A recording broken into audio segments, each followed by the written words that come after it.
Saludamos a la familia Jiménez Carpintero hasta la comunidad de Quebrada Espavé, en el corregimiento de Cerro Caña, distrito de Muná, comarca Nove Buglé.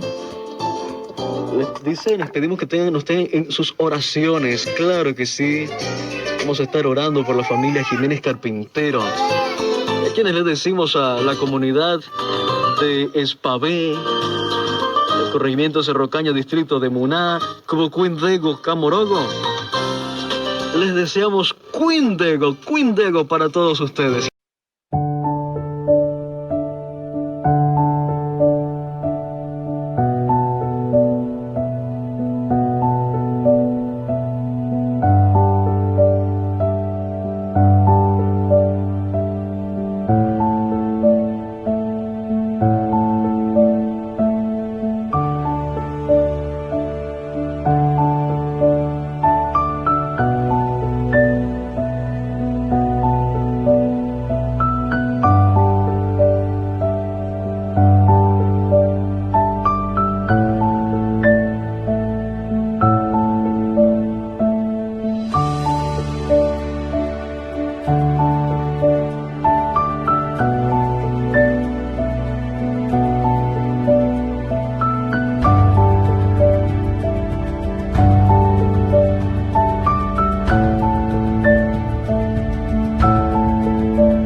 Se logró evacuar a 55 personas, la cual fueron llevadas a la escuela de Cerro Algodón, que será utilizada como albergue.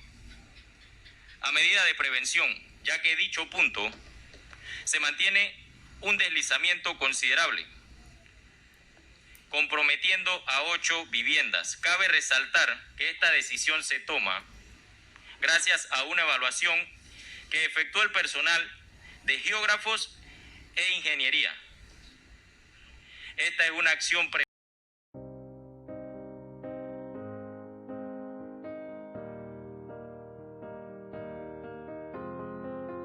I will run, I will climb, I will soar. I'm undefeated. Oh, jumping out of my skin, pull the cord.